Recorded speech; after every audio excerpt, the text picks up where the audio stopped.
insecurities that kind of came up from whether it's lack of a father figure? Was there any insecurities that you battled with? Yeah. Because of that void? Mm-hmm. And what did that look like? How did that express itself? Because I feel like insecurities look different with men and with women. I feel like sometimes with women, insecurities can come off as like being loud and you're just overbearing, but really inside there's something broken. Or it's either the opposite, where you're just like, you just got low self-esteem and you kind of just look battered, kind of emotionally. But I feel like with men, it's different. Yeah. Maybe there's pride, or there's, I don't know, how does it look in men, among men?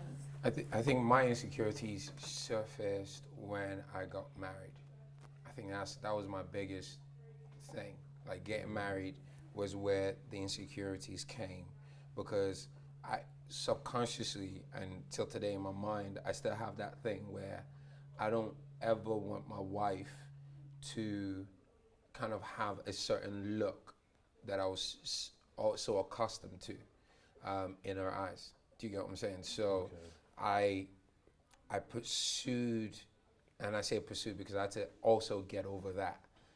I pursued my relationship with her, and that's something, around having kids, that kind of, because I don't want to represent certain things that I've seen. So that's where the insecurities came out. Up until I was, married and I was single, I was fine. Like, mate, like I was straightforward. Do you get what I'm saying? Like I'd been so self-reliant that I didn't. There was nothing placing a demand on that aspect of me. Do you get what I'm saying? I was fine, and then all of a sudden I get married, and then all of a sudden I'm a husband at home, but also that little boy at home at the same time, watching me be my dad, and saying, that little boy saying, don't do that, remember this, remember that. Oh, you don't know how to do that. Well, there was nobody there to tell. So that's generally where I've noticed, and I still notice insecurities there. Just around being present at home, or around, I always hated it when my wife goes, there is something I'm about to tell you, right, that might upset you. Those words send shivers down my spine, because it means I've done something wrong that she's not happy with. So I'm thinking, oh my gosh, my relationship with this girl is failing. And it could be just perfectly human, do you understand, mistake, but all of a sudden I'm thinking, I'm about to wreck this whole marriage. Do you get what I'm saying? But thankfully, God has really helped me. And also just learning from him and asking him, why did you do certain things, and how can I do certain things differently? And having mentors or friends around to ask questions has really helped me. But that's where the insecurities have come out, in the context of marriage. And I'm not sure about you guys, but in my subconscious, I went into it going, I don't want this. So I spent time, especially maybe in the first year, trying to build something that I don't want, not what I wanted. Do you get what I'm saying? So literally nothing was being built. If you think about it, I don't want this. Yep. I don't want my wife to talk to me in this way, so I need to act this way. But I'm not even trying to find out what my wife wants me to be like. Do you get what I'm saying? So that was where the constant, and after a while, that's where I had to find my inner peace in saying, look, you're your own man, you're going to make your own mistakes, right? Again, go back to that saying that both my parents told me, which is, we've taught you, whether we've taught you what to do or what not to do, right? Do what to do. The things that we've shown you that shows you what not to do, build something else in that place. So that's where the insecurities are for me, and by God's grace, we're taking them one by one. Okay. Again, the wonders of children, man. Like, my son, for me, my insecurities come with truly, like, deeply believing in myself. I think having him I believe, this is the thing, it's interesting because obviously I have to make this assessment based on just what I experienced from my son. So when I say what I'm about to say, I'm just going off the bat of what I experienced from my son, and I think, imagine if I had that when my dad was here. So for instance, my son plays football Sunday, excellent defender, watch out for him. And he did such a good job last Sunday that he got man of the match, right? I called him over, second half, and I said, hey, Aaron, you're doing well, you know, keep it up. The smile on his face and the way he played afterwards, I just thought, one couple of 2 words, whatever, encouraged him. And then it made me think, okay, I did it in football, let me do it for his maths, so okay, let me do it for his English, let me just do it when he's trying to get waves right now. So let me boost him up. And just the small whispers of a father just had such a effect on him. And I thought to myself, okay, if dad was there just to say, son, you look sharp today, or if I'm struggling with something, to have him put me to the side and say, okay, so what you're struggling with, and to have that kind of safe space with my father, I think it would have been so much. I never had that with my mother. Do you know what I'm saying? And I'm judging it based on now I can come to my father, we can speak about anything, I can bring up anything, and I think that's my father's temperament. So imagine if he was there when I was younger and I went through so many things myself, being self-reliant, figuring out the world by myself. So it's kind of affected how I view myself. It's mad because people can see what's within you, but to see what's within yourself, it takes some sort of awakening in yourself, and it comes through Christ, definitely, but also it does come through people, trusted people. So for me, I know definitely it's my self-esteem, how I view myself, and to be honest, I don't think I'm ever really gonna get away from that. I'm gonna have to pursue it. I'm gonna have to beat it down every day. You know what I mean? And it comes up. And part of that is just spending time with my dad, I think. Yeah. Part of that healing will come through spending time with my dad, and also recognizing that I didn't have that and making sure I put that for my son. Like I want my son to get to 18, go into uni and know that he has a safe space with his dad. Yeah. Or we've got a back catalogue of conversations, and I'm able to see certain things in him, and I'm able to approach him and be like, okay, what's you got angry then? So what's up? What's happened? Just to have him speak. Like he doesn't know it yet, but it's building his emotional intelligence. Yeah, I had to do that myself. I had to find that myself. I said to someone last week that I wouldn't want. I'm passionate about young people. I work with young people, so I wouldn't. If I'm in the facility of other young people, I wouldn't want them to look at me and feel like they can't come and speak to me. Because there's power in just being able. There's power in conversation. There's power in being able to be transparent. Hence, we're doing this now.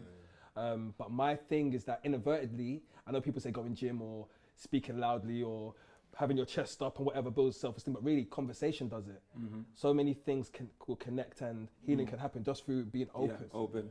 So I think for myself, it's my insecurities come through, just not having that connection with my dad. Yeah.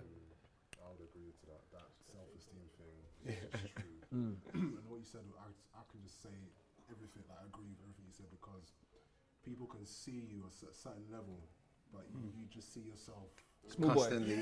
Small yourself. I'm telling you. Literally, and I think that affirmation, I know mum can do it, even if mum does it, it's nice, you know. But when you know what I mean, when you hear that, it does something to you. And I think that, I mean, just to be very honest, I've had to find that affirmation in God. I've had to find that in the Word, because I haven't found any other words. I mean, it's important, it's true that you have people around you, but I found that literally recorrecting certain things about myself in the Word is the only thing that's not lasting affirmation. Because even some of those people have affirmed me, when I perform, I'm telling you, listen, they took it away, and they made you know. They made you know that. So the thing is that, oh God, life is so. Oh my gosh. Do you know what I mean? So I believe in safe people. Even some of the people that I thought were safe. Yeah, they're not. Jeez. Dude. And this is the thing. I think one of the insecurities I had to deal with was performance. Performing to gain acceptance. I used to play football as well, so he was only as good as he does performing. As soon as you stop performing, They start Trash. moving different. Yeah. And unfortunately, that coming to the church, that's even coming to seriously, the church as well. you don't do something right before you know it, boom, like you're swapped. Like tag. That was football, but the Next, reality- please. The reality of it is that some of that mentality is also coming to the church. It's so whereby bad. Certain Yeah. people, if you don't, you can have all the anointing in the world. Yeah. But if you don't add up in certain things, Yeah. you start moving. And if you haven't had that, I think, yes, God is your father, but having a family background that's strong and secure can help combat some of those things. Yeah. So if you haven't had certain things affirmed in you, and someone says something or does something, that can go deep. Yes. So And to them it's so small. Maybe small. But to you it's like, oh my gosh, my whole world. Awesome. Yeah. So, And you say it with smile and chest, but inside you're like, broken. And Yeah. I think that thing about affirmation, self-esteem is one thing. Finding that self-esteem in Christ is a second thing. The accountability. You know what you said about accountability as well. So now you have people around, figures, leaders saying, you can be open, son. You know that term. who your son? Son, Yeah. And then you test it out, and then you get burned. I think that you need. That's been a place where I've had to practice being accountable, but having the foundation of my affirmation being in Christ. Because without that, I think that even with people, even communicating with people, and people may not even mean to sometimes. Even sometimes people who generally can be there as mentors and leaders, they can make their own mistakes. Yeah. And then if you rely fully on that without having your identity, in Christ, I think that you get even more stunned. Yeah. So for me, the insecurity was definitely communication, accountability, and self-esteem. I think there's a consistent theme with what everyone is saying. I think my biggest insecurity, I would say, was failure. Being the oldest of three, when my dad left, you're kind of initiated into a responsibility you had nothing, you had no control over. It's just like, step up, basically. Next. And not only was I kind of thrust into that position, you feel as though you're being molded into your dad. As in, what do I mean? My mom legit spent a season saying, you are just like your father, out of anger. So it's like, you are just like your father. You are just like your father. And it's like, it's like I'm genuinely doing everything in my power. I mean, understand, like, you're young, you're about 14, 15 at the time. So you don't know nothing about anything anyway, in terms of just like emotional maturity, how to run a home. As in, you're having conversations with your mum that you shouldn't really be having at that age. So you're kind of figuring things out as you go along. You don't know if you're doing it well or not. But judging by my mum's countenance most of the time, even if I was doing something wrong, the way she said it, even if I was doing something right, the way she said it made it feel as though I was doing something wrong. And it's like, you kind of grow into just this person who's constantly questioning, am I doing it right? Don't want to fail. Exactly. And it's like, more often than not, when you're doing something in a kind of peaceful environment, you have more time to think, you have more time to kind of figure out, okay, exactly. Yeah. But when things are very intense, There's and no you're processing, it's constantly got to get treading done. on eggshells, it's like, so I think that was my biggest insecurity. And it's like, I can't even lie and say it's getting any better. It's still happening. As in, I'm 30 next year. It's still, as in, it's not even like, oh, it's gotten better. No, it's right in the middle of how intense it was 10, 15 years ago. And it's like, all right, well, like what we're saying, all my affirmation comes from God. Like, I've had to forcefully recalibrate my thinking, right? This is what God says about me. I'm not like my father. Do you get what I mean? Like, I bore the same name as my dad, like one of my names. I've only just changed that this year, which is all part of the process of, I need to get this thing off me because, like, just to be open and honest, I went through a period of depression and anxiety. And it just stemmed from a number of things. But I can remember having one conversation with a lady. I won't say what it was about, but just the gist of what she was saying. Like, she was upset about a series of things that was happening. and she was like 40 something, and she was yelling in my face, "You are not a leader. I don't feel your leadership." And this was just before my first daughter was born. So it's like, you can imagine, right? I'm in this position where, you know, like obviously it's been me and my wife prior, but I'm stepping into fatherhood, and those are the words that are following me into fatherhood. I went through depression. I locked myself in my room for months on end. And it didn't just end there. Like I would catch myself walking down the street saying, "I'm sorry, God, I failed. I'm sorry, God." It's like, is it schizophrenia? Like where you just, you know, it's like, I'm sorry, God, I failed. Like my wife would wake up like 2, 3 a.m. in the morning. I'm saying, "I'm sorry, God, I failed." She's like, "Babe, like, what's going on?" I'm like, Just the way your mind. do you get what I mean? Little did I know that it was all part of the, you know, I could trace back to, oh, this is where the open door was. You know, all those years ago when my mom was saying, "You're just like your father," what she was really saying is, you failed. You know, she wasn't, I understand it, she wasn't saying it to me, but at the same time, You took it on. Yeah. do you get what I mean? So God has really been dealing with me just behind closed doors. You ask where I've been, like, just God has really, really been just detoxing me and just like putting back together the broken pieces. Like one testimony that's actually come out of all of this is my wife and I were planning on moving back down south to London and whatnot, but unfortunately it fell through last minute. What actually ended up happening was the house where my mum and dad got divorced, as in where the family fell apart, we're in the process of buying that house. Wow. So I am going through just practical deliverance now, where I get to change the narrative. Awesome. Come on. That's awesome. So where the house was broken, it's going to be restored. Where the marriage was torn apart, Come in. do you get what I That's mean? it. And we get to speak to the foundation of that home. I've spent every penny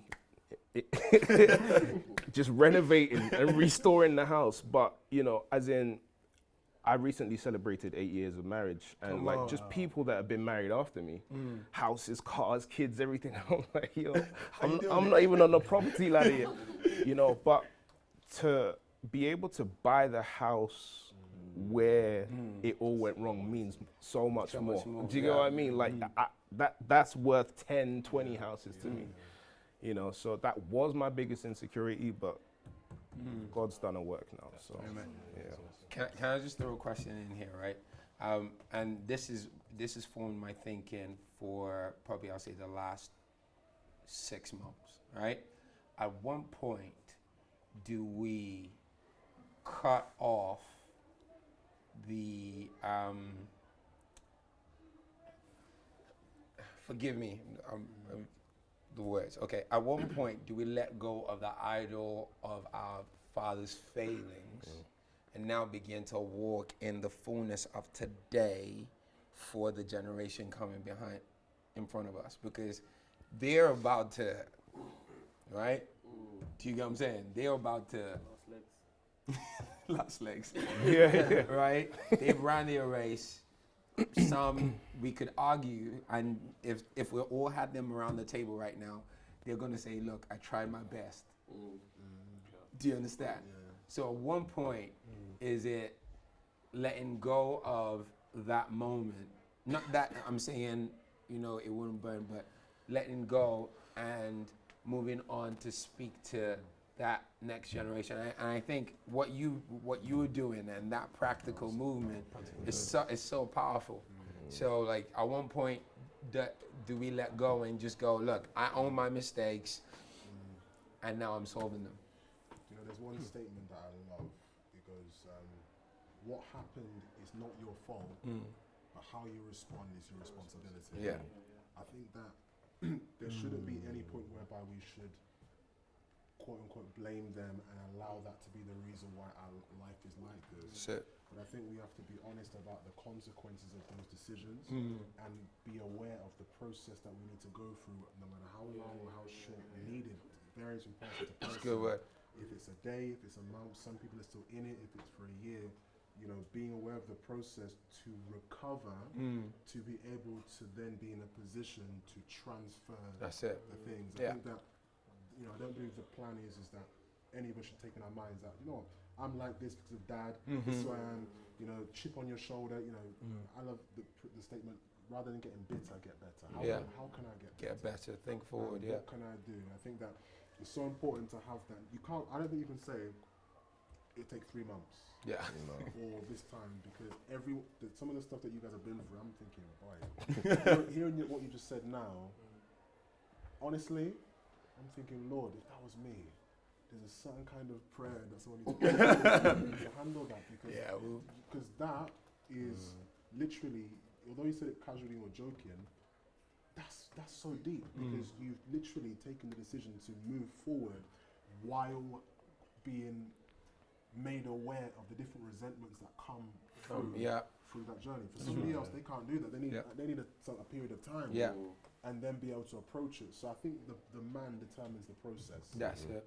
But I think that your mind should always be, no matter what stage of the process you're on, is that, God, I don't want this thing to break me. I want this thing to be good for me, my son, and also for my dad as well, to be honest, because I don't think that people wake up in the morning and say, I want to destroy my marriage, I want to wreck my children. That's I it. don't think they do that. And I generally think that what you said at the beginning, having that understanding can help you to at least win half the battle and say, this man, God forgive him in any way that he's made mistakes. This is where it's coming from. Okay, this is what happened to me, but now my children will inherit the consequences of me going through my own process. That's dope. I think the key word you said was process, and also I think you talking about practical deliverance. I think this year for me has been very difficult because I've realised, honestly, the process is not easy, and it's not going to be easy. It's gritty, it's hard. I have to confront myself. I have to deal with certain things I don't want to deal with. Otherwise, I'm going to remain the same. I think I remember when I was 7. I said it in the last episode. That I remember distinctly when I said to myself, I'm worthless at 7. And from that decision, I just lived. So now me being obviously older, more aware, self-aware, thinking person, it's not, I can't sit down and think, okay, I'm going to be good, I'm going to be better, and think, I can't. So I realise that now it's the practical side of things, it's the practical deliverance. It's it's the calling dad when I don't feel like doing it. It's recognising when I feel low, I have to pick myself up. And also maybe acknowledge, I feel low today, like I'm not really with it. It's just going through those processes, and literally the key word, trust the process. Because the reality is, I think what I've been through, not even I think I know, it's affected how I see God. Abba Father, right? I had a father. How can I? So I'm reading scripture and it says powerful things, but then I can't connect to it because I haven't connected with my natural father. So I'm gonna, in a way, make up this relationship in a sense from what the word says. But it's important to have relationships because we can't love God if we don't love people that surround us. So even the practical steps of doing that, and there's no way I can say I can love God if I can't love the man in front of me. So for me, this year has been difficult because I made a decision that I'm going through it now. It's going to be difficult. And a big part of that is having my relationship with my son, but it's also realizing, I think, when people say, oh, you have a son, now I'm going to change, or I got this job, now I'm going to change, or I got this car, now I'm going to change, I got married, I got this, I'm going to change. No, man, really and truly for me, change. External things don't mean anything. Change is hard. It's not easy. When you're younger, you're going through the process anyway, so you just do it. But now, because I'm older, I can think now, I can decide I'm not going to do that because I can't be bothered. I can think that way. And it's just, for me, it's confronting that devil. It's confronting that thing where I don't want to do this and I really don't have to. I've grown up like this. I'm quite comfortable in this, although it's almost like I'm daggering myself because I know I'm in a disposition. So I have to make the decision to go through the mill. And it's hard. So, but I love what you said in terms of just like you recognizing, wow, you kind of was like, I'm becoming schizophrenic. What's going on here? And there's sometimes I'll be real. Yesterday I read the Bible and I was like, God, man. Like before reading, the Bible was here. I was like, why am I doing this? Like literally, I had to convince myself to read the word. Do you know what I mean? And it took me half an hour because I had to pray. Then I had to remind myself of me getting saved. Then I have to remind myself of the promises. I'm talking about the process here. This is not easy. It's real, yeah. And I had to do that. Then I got to a headspace where I was like, okay, God, let's do this. And I read, and obviously it became fine. But sometimes that process is, even thinking about it, it's like, this is work. so long, but I had to do it. Yeah. So how would you guys say, with everything that we've all been through, right? We are now in, 2020? The culture has changed, right? The world around us has changed. How would you define man in this current random climate that we have no reference point for what's going on?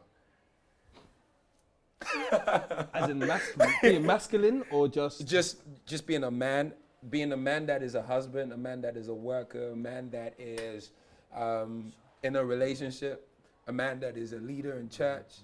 I think what you said was just so you know, said about saying how you feel. I don't feel like it. You know, that's powerful because when you think about a man, from all the stuff that I've observed and what you talk, men don't talk. And share weakness for what? It's by accident. Weakness. You say it by accident. You say it by accident. It's not purposeful. And you're like, sorry. I'm being, what you said, wet? Right. Yeah. Moist. Yeah. Oh my gosh. This is off topic, but it's not off topic. I remember when there's this guy called Cadet. Yeah. He Rest in passed peace. away, But Cadet wrote a letter to his cousin Right. about the dynamic of their relationship, Yeah, and it's real. basically he's an artist, so he shared it in a song.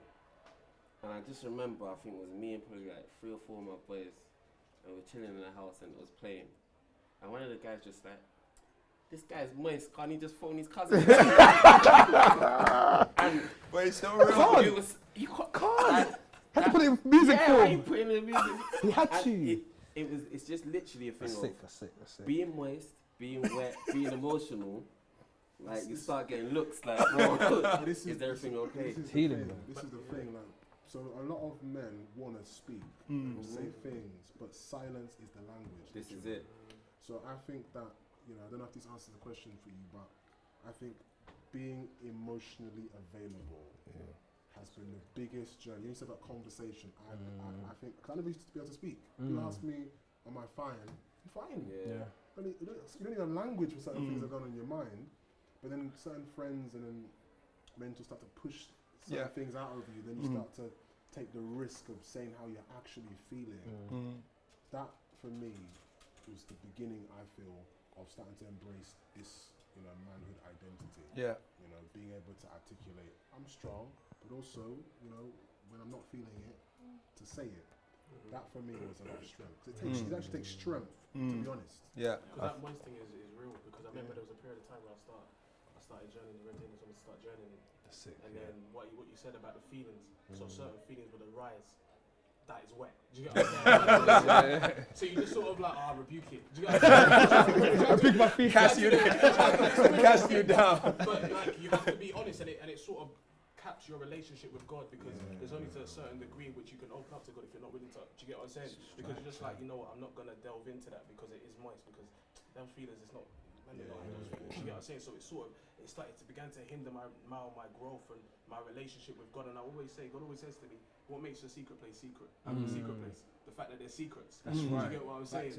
Like, it's not a secret place if there's no secrets. That's what makes it a secret place. So I remember, that really, that helped me. I was like, you know what? And knowing that, I know it sounds cliche, but it's everything. Perfect love casts out all fear. So knowing that God loves you through it all. Do you get what I'm saying? If you have feelings that's moist, like you said, own it. Just be like, don't own it, acknowledge it. Do you get what I'm saying? Acknowledge it, like, okay, this is how I feel. Yeah. Do you get what I'm saying? And then, this is how I feel, but what's the truth behind what I feel? If you feel rejected, okay, I feel rejected, and then explore the why. This is why, or But what's the truth behind that? Do you get what I'm saying? That's being a man, in my opinion. Being courageous to go through that process. That's what a man is. We're always going to chase to be leaders or aspire for those type of things. But I think for me, as your question, 2020 man is being able to want to go through that process of becoming better. You know, they say if you knew better, you do better, as you say, or better version of myself. These buzzwords, but no one really tells you the practical side of what that actually means. It means getting dirty, man. It's getting rolling up your sleeve, roll up your, and really being like, I don't like this side of me. How can we, or how can I, who can I connect with to do this? Because the thing is, the truth of the matter is, what we're doing now is such a hub And because we're doing this, I believe I can speak to all of you guys, and there's going to be no judgment or whatever. And imagine if we have things like this across the board, where just so much healing for me is going on right here for myself as well. So for me, the 2020 man is the man who is willing to go through the process, and you trust the process, knowing that or believing that there's going to be healing and a transformation, but you have to go through. Something happened really recently. Sorry to be cryptic. Something happened really recently. And me and my wife went through it. And she was in pieces. I was in pieces.